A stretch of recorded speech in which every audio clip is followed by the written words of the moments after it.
സ്വർലോകനാടന്റെ നിത്യനാടാം ലോകം എന്നു ഞാൻ കാണുമാ നിത്യത. ഹായൻ പ്രേമമേ ഹാമേ ലോകമേ, ഹായൻ പ്രേമമേ ഹാമേ ലോകമേ എന്നു ഞാൻ കാണുമാ നിത്യത, എന്നു ഞാൻ കാണുമാ നിത്യത. ദൈവത്തിന് മഹത്വമുണ്ടാകട്ടെ.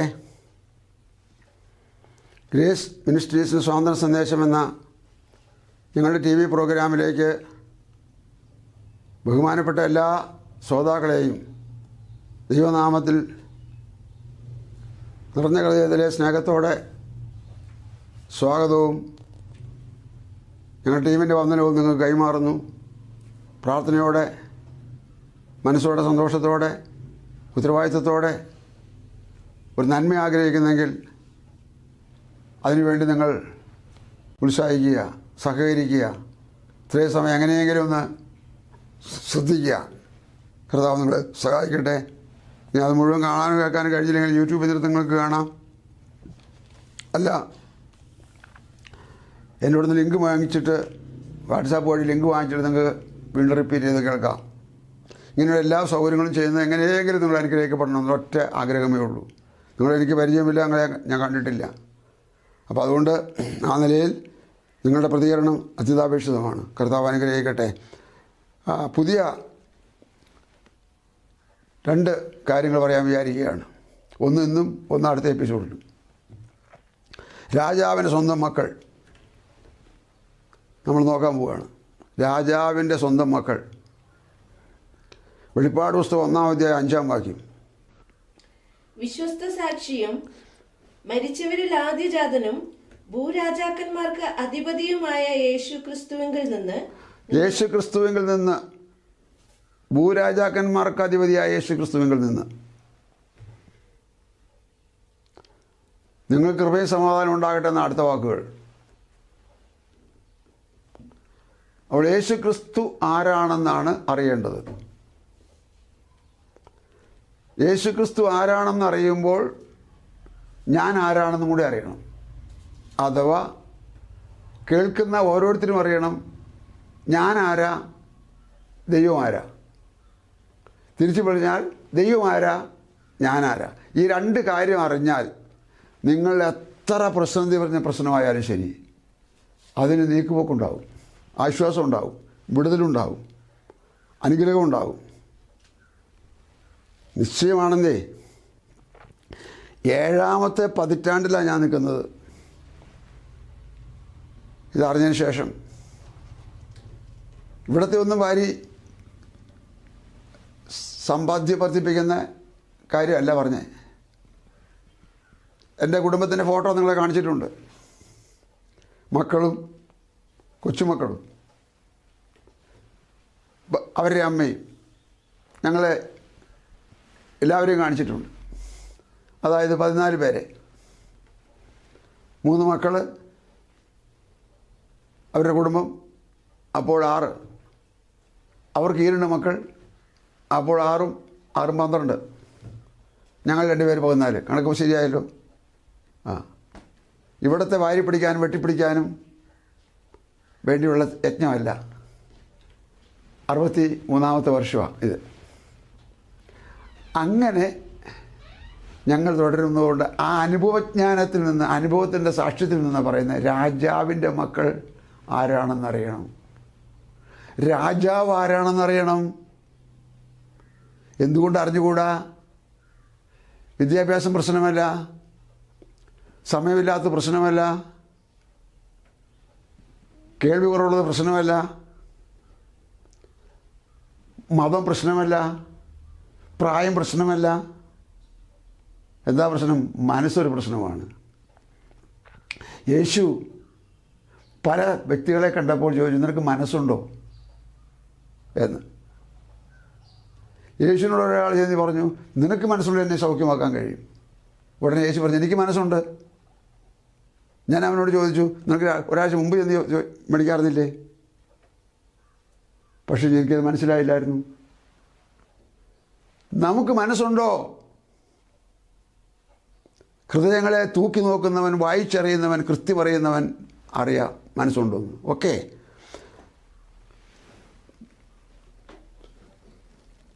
ഭൂരാജാക്കന്മാരുടെ അധിപതിയാണ് യേശു എന്ന് പറഞ്ഞാൽ എന്താണത്?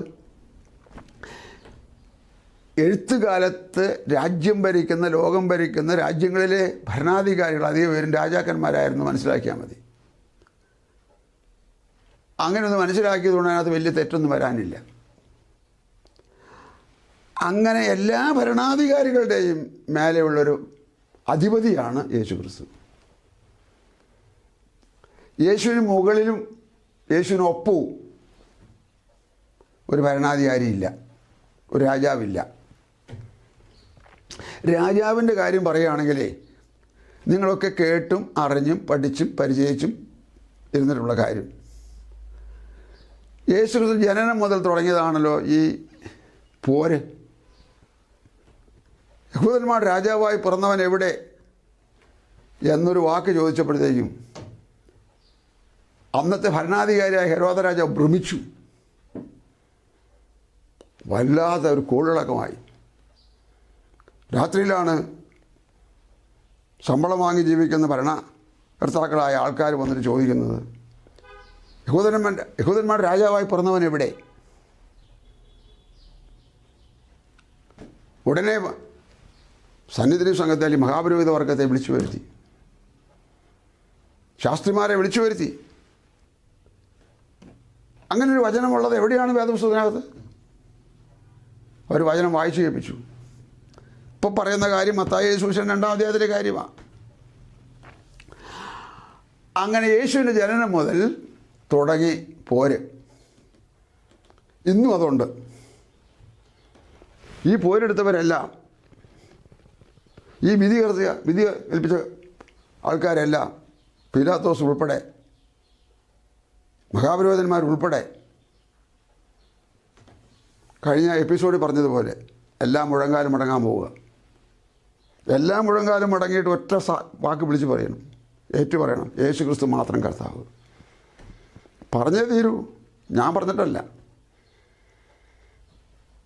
ഭൂമിയിൽ ആരും പറഞ്ഞിട്ടല്ല, പട്ടാളക്കാർ പറഞ്ഞിട്ടല്ല, തീവ്രവാദികൾ പറഞ്ഞിട്ടല്ല, തമ്പുരാനത് പറയിപ്പിക്കും.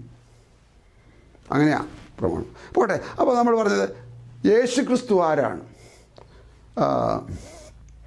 വെളിപ്പാട് പുസ്തകം നമുക്കൊരു വാക്യോടെ നോക്കാം. 17-14 നോക്കി. 17-14. അവർ കുഞ്ഞാടിനോട് പോരാടും, താൻ കർത്താതി കർത്താവും രാജാതി രാജാവുമാകൊണ്ട്.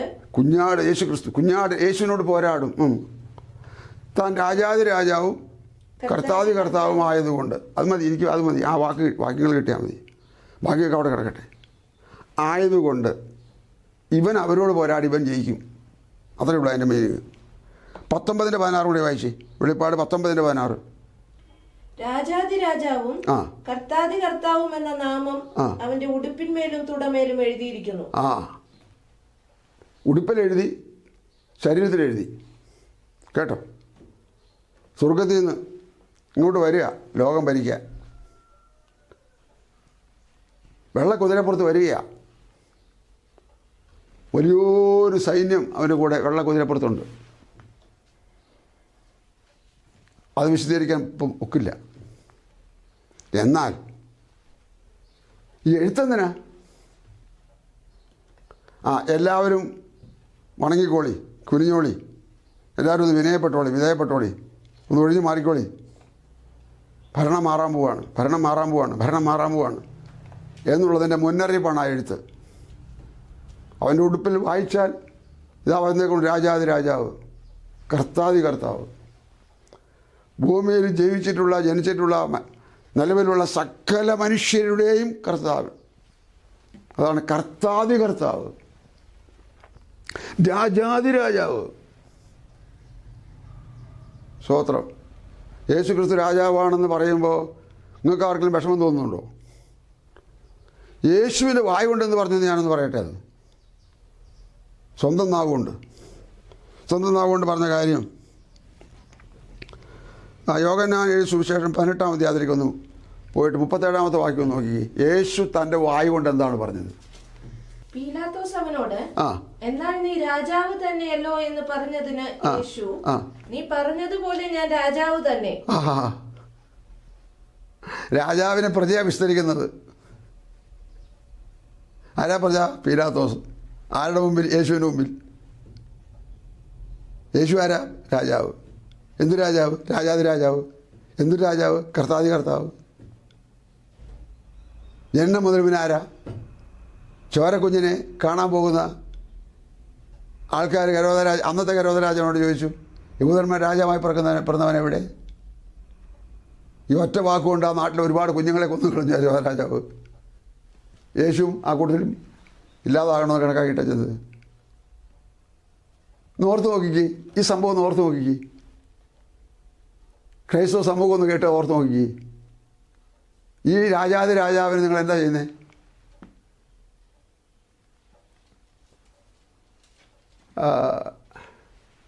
മറിയയുടെ മകനാക്കി വെച്ചിരിക്കുന്നു, യോസഫിൻ്റെ മകനാക്കി വെച്ചിരിക്കുന്നു. ഈ രാജാതി രാജാവിനെ നിങ്ങൾ എന്താ പറയുന്നത്? അപ്പോൾ നിങ്ങളിത് അംഗീകരിക്കുന്നില്ലെന്നോ? വിധി കർത്താവ് ദൈവമായതുകൊണ്ട് ഞാൻ ദൈവത്തിന് വിടുന്നു.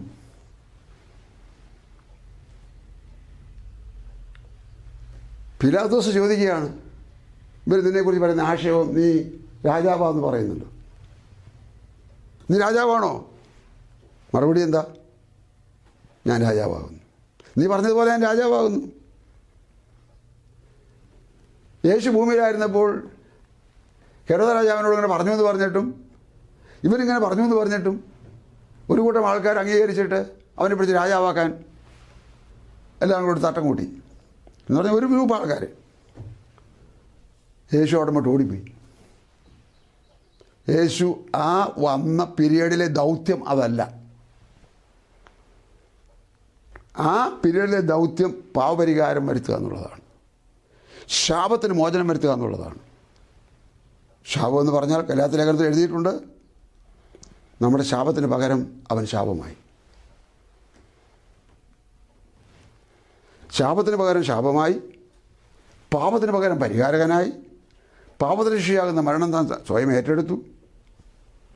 അടച്ചു തീർക്കേണ്ട കടം ബാങ്കിൽ കൊടുത്ത് ജപ്തി വരുന്ന ഒരാളെ വേറെ ആൾ വന്ന് വിടിപ്പിക്കുന്നത് പോലെ എല്ലാവരെയും വിടിപ്പിച്ചു. എല്ലാവർക്കും വേണ്ടി വാതിൽ വിശാലമായി മലർക്ക തുറന്നിട്ടു. എന്നിട്ട് വിളിച്ചു പറഞ്ഞു, സകല ഭൂസിമവാസികളുമായുള്ളവരേ,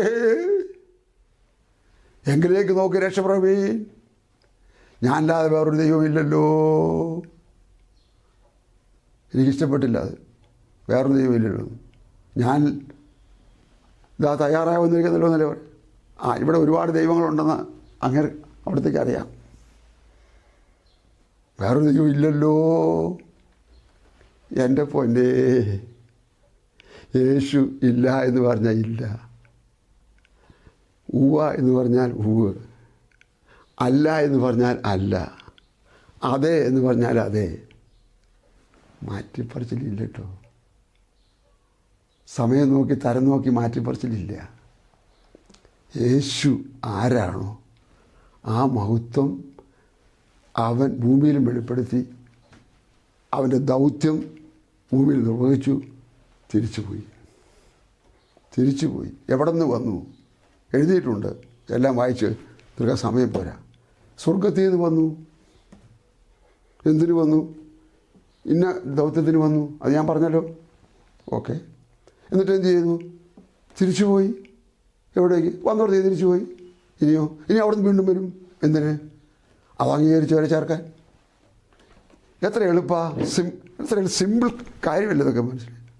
വന്നു, നിന്നു, ചെയ്തു, പോയി. വരും, ചേർക്കും, ജനവും പോവും. എളുപ്പമല്ലേ? എന്നിട്ട് കിടന്നിങ്ങനെ അലയുന്നേ. അതും ചുവന്ന് ഇതും ചുവന്ന് ആ നാട്ടിലും പോയി ഈ നാട്ടിലും പോയി തീർത്ഥാടനവും നടന്ന്.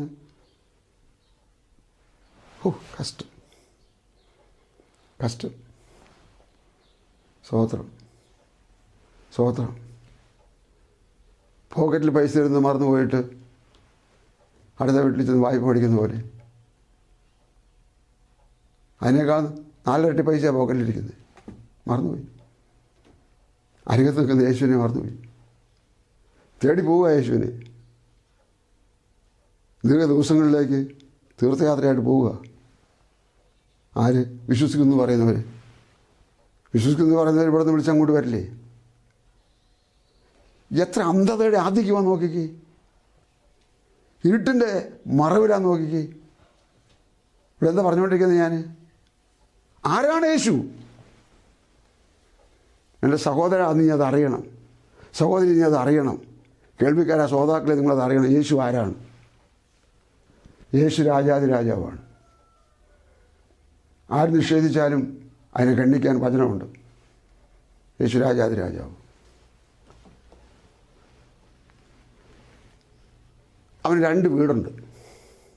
അടുത്ത ചിന്ത അതാണ് പോയിന്റ്. 2 വീട്. ആദ്യത്തെ വീട് കേട്ടോളൂ. ആദ്യത്തെ വീട് ഫിസിലെ 2-ാം അധ്യായത്തിൻ്റെ 19-ാമത്തെ വാക്യം. ആകയാൽ നിങ്ങൾ ഇനി അന്യന്മാരും പരദേശികളുമല്ല, വിശുദ്ധന്മാരുടെ സഹപൗരന്മാരും ദൈവത്തിന്റെ ഭവനക്കാരും അത്രേ. ദൈവത്തിൻ്റെ ഭവനം. ഇനി നിങ്ങൾ പഴയ ആൾക്കാരല്ല, ദൈവത്തിൻ്റെ ഭവനക്കാരാണ്. നിങ്ങൾ എന്ന് പറഞ്ഞത് വചനമനുസരിച്ച് രക്ഷിക്കപ്പെട്ടവർ, വചനമനുസരിച്ച് ജീവിക്കുന്നവർ, യേശുവിൽ വിശ്വസിച്ച് ആശ്രയിക്കുന്നവർ. നിങ്ങളിനി അന്യരല്ല, പരദേശികളുമല്ല, ദൈവത്തിൻ്റെ ഭവനക്കാരും വിശുദ്ധന്മാരുമാണ്. ആരാണ് പ്രഖ്യാപിച്ചത്? ആരാണ് ആ പേരിട്ടത്? മനുഷ്യനിട്ട പേരിന് എത്രത്തോളം ആയുസ്സുണ്ട്? എത്ര ഉന്നത പേരിട്ടാലും എത്രത്തോളം ആയുസ്സുണ്ട്? ദൈവം ഇട്ടാൽ എത്ര ആയുസ്സുണ്ട്? ഞാൻ ഇങ്ങനെയൊക്കെ പറയുമ്പോൾ നിങ്ങൾക്കൊന്ന് മനസ്സിലാക്കാൻ വേണ്ടിയിട്ട് സൗകര്യത്തിനില്ല ഞാനിത് പറയുന്നത്. ഈ പേരായിട്ടതാണ്. നിങ്ങൾ ദൈവത്തിൻ്റെ ഭവനക്കാരാണ്. ഏതാണ് ദൈവത്തിൻ്റെ ഭവനം? പെട്ടെന്ന് പറയാം, പെട്ടെന്ന്. ലൂക്കോസ് സുവിശേഷം 15:5. കണ്ടുകിട്ടിയാൽ സന്തോഷിച്ച് 4-ാം വാക്യം ചേർത്ത് വായിച്ചോളൂ. നിങ്ങളിൽ ഒരാൾക്ക് 100 ആടുണ്ട് എന്നിരിക്കട്ടെ, അതിലൊന്ന് കാണാതെ പോയാൽ അവൻ 99 മരുഭൂമിയിൽ വിട്ടേച്ച് ആ കാണാതെ പോയതിനെ കണ്ടെത്തും വരെ നോക്കി നടക്കാതിരിക്കുമോ? കണ്ടുകിട്ടിയാൽ സന്തോഷിച്ച് ചുമലിലെടുത്ത് വീട്ടിൽ വന്ന് സ്നേഹിതന്മാരെയും അയൽക്കാരെയും വിളിച്ചുകൂട്ടി, കാണാതെ പോയ എന്റെ ആടിനെ കണ്ടുകിട്ടിയത് കൊണ്ട് എന്നോടുകൂടെ സന്തോഷിപ്പിൻ എന്ന് അവരോട് പറയും. ദൈവത്തെങ്കിലേക്ക് വന്നവരെ കുറിച്ചൊക്കെ കർത്താവിൻ്റെ ഭാഷ്യം ഇങ്ങനെയാണ്. ഇത് കാണാതെ പോയ ഒരാടായിരുന്നു. കണ്ടുകിട്ടിയപ്പോൾ മറ്റൊരു അധ്യായത്തിൽ എഴുതിയിരിക്കുന്നത് പോലെ അവന് വീട്ടിൽ കൊണ്ടുവന്നു. ഇവൻ രക്ഷ ചെയ്യണമെന്ന് പറഞ്ഞു. 2 വെള്ളിക്കാശെടുത്ത് കൈ കൊടുത്തു. എന്നിട്ട് പറഞ്ഞു, അധികം വല്ലതും ചെലവിട്ടാൽ ഞാൻ വരുമ്പോൾ തന്നോളാം, ഇവനെ രക്ഷിക്കണം, സംരക്ഷിക്കണം എന്ന് പറഞ്ഞിട്ട്. ദൈവത്തിനിവിടെ വീടുണ്ടോ? അതാണ് പ്രശ്നം. അതാണ് ഇപ്പോൾ നമ്മൾ ചിന്തിക്കുന്ന പോയിന്റ്. ദൈവത്തിൻ്റെ ഭവനം. ദൈവത്തിൻ്റെ ഭവനത്തിൽ യേശു ഈ ആടിനെ കൊണ്ടുവന്നു. എന്നെ അങ്ങനെ കൊണ്ടുവന്നു. സ്തോത്രം. അങ്ങനെ വേദപുസ്തകത്തിൽ ധാരാളം പേരെ ഇങ്ങനെ കൊണ്ടുവന്നു ദൈവത്തിൻ്റെ ഭവനത്തിൽ. അപ്പോൾ ആ ഭവനം ഏതാണെന്ന് കാണാൻ ഒന്ന് മനസ്സ് വയ്ക്കുക. അപ്പോസ്തലപ്രവൃത്തി 20-ാം അധ്യായം 28-ാമത്തെ വാക്യം നോക്കുക. നിങ്ങളെ തന്നെയും താൻ സ്വന്തം രക്തത്താൽ സമ്പാദിച്ചിരിക്കുന്ന ദൈവത്തിന്റെ സഭയെ മേയ്പാൻ പരിശുദ്ധാത്മാവ് നിങ്ങളെ അധ്യക്ഷരാക്കി വെച്ച ആട്ടിൻകൂട്ടം മുഴുവനെയും സൂക്ഷിച്ചുകൊള്ളുവിൻ. ഇതാണ് ആടുകൾ. സ്വന്തം രക്തത്താൽ സമ്പാദിച്ചതാണത്. പിതാവാം ദൈവത്തിന്, കർത്താവായ യേശുക്രിസ്തുവിന് ഭൂമിയിൽ സമ്പാദ്യമുണ്ടോ? ഉണ്ട് സഹോദരങ്ങളെ, ഉണ്ട്. അതെന്താണ്? ഏതാണ്? ദൈവത്തിൻ്റെ സഭയാണ് സമ്പാദ്യം. ദൈവം സമ്പാദിച്ചതാണത്. ക്രെഡിറ്റ് വേറെ ആർക്കുമില്ല. ആരെടുത്താലും അത് സഭയുമല്ല, ആ ക്രെഡിറ്റ് ഡ്യൂപ്ലിയാണ്. ആ ക്രെഡിറ്റിൻ്റെ അവകാശി യേശു മാത്രമാണ്. നിങ്ങളെ തന്നെയും താൻ സ്വന്തം രക്തത്താൽ സമ്പാദിച്ച ദൈവത്തിൻ്റെ സഭയെയും. കണ്ടോ? ഇതാണ് ദൈവത്തിൻ്റെ ഒരു വീട്. ഞാൻ പറഞ്ഞു, നിങ്ങൾക്ക് മനസ്സിലായില്ല എന്ന് പിന്നെ പറയരുത്. ദൈവത്തിന് ഭൂമിയിൽ ഒരു വീടുണ്ട്, ദൈവത്തിന് സ്വർഗത്തിലൊരു വീടുണ്ട്. അങ്ങനെ യേശു ക്രിസ്തുവിന് 2 വീടുണ്ട്. തെറ്റിപ്പോകണ്ട. എന്നെ പിടിച്ചെടുത്തപ്പോൾ ഭാര്യയുടെയോ അപ്പൻ്റെയോ അമ്മയുടെയോ മക്കളുടെയോ ചാർച്ചക്കാരുടെയോ സമ്മതം ചോദിച്ചില്ല. ഒറ്റ ചോദ്യം ചോദിച്ചു, എന്നെ വിശ്വസിക്കാൻ നിങ്ങൾക്ക് മനസ്സുണ്ടോ? ഞാൻ കുഞ്ഞ് നാൾ മുതൽ കേട്ടു തുടങ്ങിയതായിരുന്നു. എനിക്കൊന്ന് 20 വയസ്സ് പ്രായമുണ്ടായിരുന്നു. ഞാൻ പഞ്ചപുച്ച മടക്കി സമ്മതിച്ചു. എനിക്ക് മനസ്സാണ്. എന്നെ ചുമലിലേറ്റി. യേശു എന്നെ ചുമലിലേറ്റി. ഓരോരുത്തരെയും കർത്താവ് ചുമലിലേറ്റുന്നുണ്ട്. പിന്നെ ഒരു പണി അവരിൽ ചെയ്യുന്നുണ്ട്. അതിപ്പോൾ പറയാൻ സമയമില്ല. അങ്ങനെ ചുമലിലേറ്റിയ ഈ മനുഷ്യനെ വീട്ടിൽ കൊണ്ടുവന്നാണ് വായിച്ചത്. നിങ്ങളിനി ദൈവത്തിൻ്റെ ഭവനക്കാരാണെന്നാണ് വായിച്ചത്. ഇനി അന്യനല്ല, പരദേശിയല്ല, അനാഥനല്ല, അടിമയല്ല, ആർക്കും മുമ്പിൽ ഇങ്ങനെ കൈകൂപ്പി തൊഴുതു നിൽക്കേണ്ടവരല്ല. വിനയം വേണം, സൗമ്യത വേണം, ശാന്തത വേണം, എളിമ വേണം, ക്ഷമ വേണം, സഹിഷ്ണുത വേണം, ത്യാഗം വേണം. ഇതൊക്കെ വേണം. അതല്ല പറഞ്ഞേ. പഴയതുപോലെ ഒന്നിൻ്റെ അടിമയല്ല. അങ്ങനെ ഈ കർത്താവ് അവൻ്റെ വീട്ടിൽ കൊണ്ടുവന്ന് ഞാൻ വീട്ടിലാക്കിയിരിക്കുന്നു. എന്നിട്ട് ഒരു ദൗത്യം ഏൽപ്പിച്ചിരിക്കുന്നു. ആ ദൗത്യത്തിൻ്റെ ഒരു ഭാഗമാണ് ഇപ്പോൾ ചെയ്യുന്നത്. കാര്യം മനസ്സിലായാലും ഇത്രയും മനസ്സിലായാലും ഇനി എന്താ ചെയ്യുക മനസ്സിലാക്കാൻ വേറെ വഴിയില്ല. അപ്പോൾ അതുകൊണ്ട് ദൈവത്തിൻ്റെ ഭവനത്തിൽ അല്ലെങ്കിൽ യേശുക്രിസ്തുവിൻ്റെ ഭവനത്തിൽ ഒരു ഭവനം ഭൂമിയിലാണ്, 2ാമത്തെ ഭവനം സ്വർഗത്തിലാണ്. ആ ഭവനത്തെയും കൂടെ പറയാം ഇന്ന്. ബാക്കി അടുത്ത ആഴ്ചയിൽ ഞാൻ ആരാണ് അല്ലെങ്കിൽ മനുഷ്യൻ ആരാന്ന് പറയാം. ആ ഭവനം യോഹന്നാൻ എഴുതിയ സുവിശേഷം 14-ാം അധ്യായം 3-ാമത്തെ വാക്യം. ഞാൻ പോയി നിങ്ങൾക്ക് സ്ഥലം ഒരുക്കിയ. അതിൻ്റെ 2-ാമത്തെ വാക്യോടെ ചേർത്ത് വായിച്ചാട്ടെ. എന്റെ പിതാവിന്റെ ഭവനത്തിൽ അനേകം വാസസ്ഥലങ്ങളുണ്ട്. കേട്ടോളൂ. എൻ്റെ പിതാവിൻ്റെ ഭവനത്തിൽ ധാരാളം വാസസ്ഥലം എന്ന് പറഞ്ഞാൽ ധാരാളം വീടുകളുണ്ട്. ഇല്ലെങ്കിൽ ഞാൻ നിങ്ങളോട് പറയുമായിരുന്നു. അവിടെ വീടൊന്നും സൗകര്യമൊന്നും ഇല്ലെങ്കിൽ ഞാൻ നിങ്ങളോട് പറയുമായിരുന്നു. ഞാൻ നിങ്ങൾക്ക് സ്ഥലം ഒരുക്കുവാൻ പോകുന്നു. ഞാൻ നിങ്ങൾക്ക് വീടൊരുക്കാൻ പോകുന്നു. ഞാൻ പോയി നിങ്ങൾക്ക് സ്ഥലം ഒരുക്കിയാൽ. ഞാൻ പോയി നിങ്ങൾക്ക് വീടൊരുക്കിയാൽ ഞാൻ ഇരിക്കുന്ന ഇടത്ത് നിങ്ങളും ഇരിക്കേണ്ടത്. ഞാൻ ഇരിക്കുന്നിടത്ത് നിങ്ങളും ഇരിക്കേണ്ടതിന് പിന്നെയും വന്ന് നിങ്ങളെ എൻ്റെ അടുക്കൽ ചേർത്തുകൊള്ളും. പിന്നെയും വന്ന് നിങ്ങൾ എൻ്റെ അടുക്കൽ ചേർത്തുകൊള്ളും. കണ്ടോ? 14-ാം അധ്യായത്തിൽ വായിക്കുകയാണ്, നിങ്ങളിൽ ഞാൻ അനാഥരായി വിടുകയില്ല. അനാഥരല്ല, അന്യരല്ല, അടിമയല്ല, അഭയാർത്ഥികളല്ല. ഒന്നുകൂടെ, അനാഥരല്ല, അന്യരല്ല, അടിമയല്ല, ആ വിധത്തിൽ അഭയാർത്ഥികളല്ല. മറിച്ച് ആരാണ്? മകനാണ്, മകളാണ്. ആരുടെ മകൻ? ആരുടെ മകൾ? മഹാരാജാവിൻ്റെ മകൻ, മഹാരാജാവിൻ്റെ മകൾ. ഈ പദവി ദാനം തന്നിരിക്കുന്ന ആ മഹാദാനത്തെ ഓർ ദൈവത്തിന് സ്തോത്രം ചെയ്യുന്നു. ആ പദവി ഞാനിതിന് കളഞ്ഞു കുളിക്കണം? ഇവിടുത്തെ പദവിക്കകത്ത് എനിക്ക് എന്നാ ഉള്ളേ? സ്തോത്രം. ഞാനിവിടുത്തെ ചീഫ് സെക്രട്ടറിയുടെ മുകളിലാണ് എന്ന് വിചാരിക്കുക. സർക്കാർ തന്ന പദവിയാണ്. എത്ര ദിവസത്തേക്കാണ്? 60-ലാണ് റിട്ടയർഡ് ഉണ്ടെങ്കിൽ അത് 60 വരെ. അതിന് താഴെയാണെങ്കിൽ അവിടം വരെ. ഇത്രയല്ലേ ഉള്ളൂ.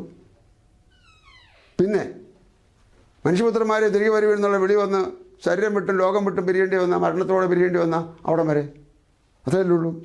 ഈ പദവി അതല്ല. ലോകത്തിലെ സകല പ്രസിഡന്റുമാരേക്കാൾ മേലെയുള്ള പദവിയായത്. അതെ. എന്താ പറഞ്ഞുകൊണ്ടിരിക്കുന്നത്? ദൈവത്തിന് സ്തോത്രം. എൻ്റെ പിതാവിൻ്റെ രാജ്യത്തിൽ ഒത്തിരി വീടുകളുണ്ട്. ഇല്ലെങ്കിൽ ഞാൻ നിങ്ങളോട് പറയുമായിരുന്നു. ഞാൻ പോയി ആ വീടൊക്കെ ഒരുക്കി വന്നിട്ട് നിങ്ങൾ എൻ്റെ അടുക്കൽ ചേർത്തുകൊള്ളും. ഞാൻ ഇരിക്കുന്നിടത്ത് നിങ്ങളെയും ഇരുത്തും. സ്തോത്രം. യോഹന്നാൻ 12:24 വായിച്ചു നോക്കാം. സത്യമായിട്ട് നിങ്ങളോട് പറയുന്നു, ഗോതമ്പ് മണി നിലത്ത് വീണ് ചാകുന്നില്ല എങ്കിൽ അത് തനിയെ ഇരിക്കും. ചത്തു എങ്കിലും വളരെ വിളവുണ്ടാകും. തന്റെ ജീവനെ സ്നേഹിക്കുന്നവൻ അതിനെ കളയും. ഇഹലോകത്തിൽ തന്റെ ജീവനെ പയക്കുന്നവൻ അതിനെ നിത്യജീവനായി സൂക്ഷിക്കും. പിന്നെ എനിക്ക് ശുശ്രൂഷ ചെയ്യുന്നവൻ എന്നെ അനുഗമിക്കട്ടെ. എനിക്ക് ശുശ്രൂഷ ചെയ്യുന്നവൻ എനിക്ക് ശുശ്രൂഷ ചെയ്യുന്നവൻ എന്നെ അനുഗമിക്കട്ടെ. ഞാൻ ഇരിക്കുന്നിടത്ത് എന്റെ ശുശ്രൂഷക്കാരനും ഇരിക്കും. ഇത് കണ്ടിട്ടാണ് ഞങ്ങൾ പോകുന്നത്. കഴിഞ്ഞ 2 എപ്പിസോഡ് മുമ്പ് പറഞ്ഞില്ലേ, അബ്രഹാം കണ്ടു എന്ന് പറഞ്ഞില്ലേ, ഹാനോക്കും നോഗയും ഹാബേലും ഒക്കെ കണ്ടു എന്ന് പറഞ്ഞില്ലേ, സാറായും ഇസ്ഹാക്കും യാക്കോബും കണ്ടു എന്ന് പറഞ്ഞില്ലേ. ഞങ്ങളും അത് കണ്ടിട്ടാ ഞാൻ ഇരിക്കുന്നിടത്ത് എൻ്റെ ശുശ്രൂഷക്കാരനും ഇരിക്കും. ഇവിടുത്തെ പാപികളെ പിടിച്ചിരുത്തുമെന്നല്ല പറഞ്ഞേ, ഇവിടുത്തെ മദ്യപാനികളെയും ദുർമാർഗികളെയും കള്ളക്കടത്തുകാരെയും കൊള്ളക്കാരെയും വഴക്കാളികളെയും അടിപിടി ഉണ്ടാക്കുന്നവരെയും പിടിച്ചിരുത്തുമെന്നല്ല പറഞ്ഞേ. എനിക്ക് ശുശ്രൂഷ ചെയ്യുന്നവനെ ഞാൻ അവിടെ ഇരുത്തും, എൻ്റെ അടുക്കലിരുത്തും. അതൊന്ന് സ്വപ്നം കണ്ടു നോക്കിക്ക്, അതൊന്ന് ഭാവനയെ കണ്ടു നോക്കിക്ക്, അതൊന്ന് ഓർത്ത് നോക്കിക്കുക ഹൃദയത്തിൽ.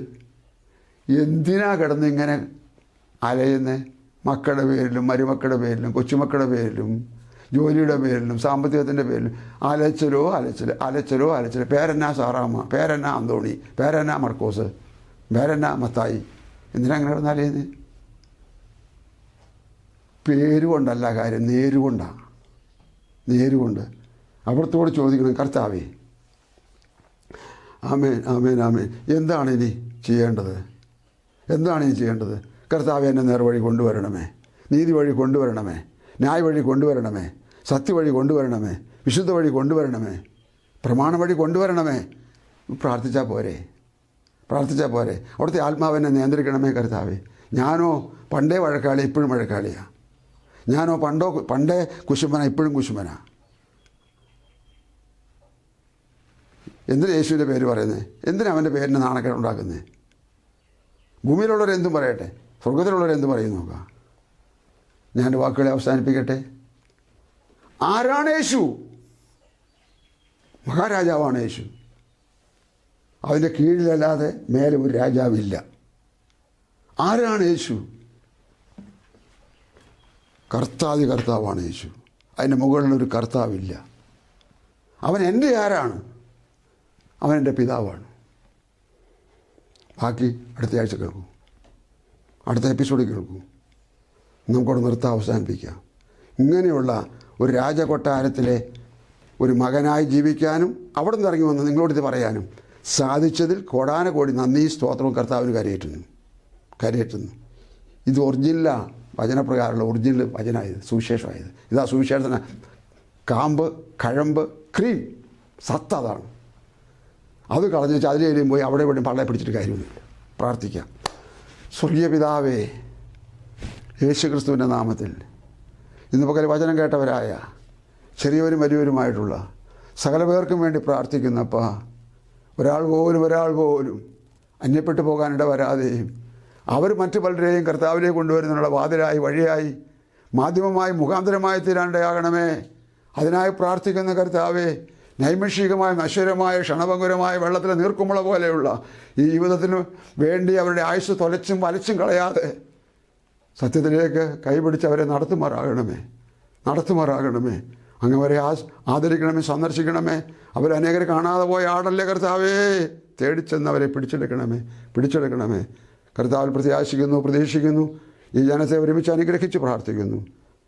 വിശുദ്ധ ജനത്തെ ചേർക്കാനുണ്ടാവുന്നു. വേഗം വരുന്ന യേശു ക്രിസ്തുവിൻ്റെ ധന്യമായ നാമത്തിൽ തന്നെ.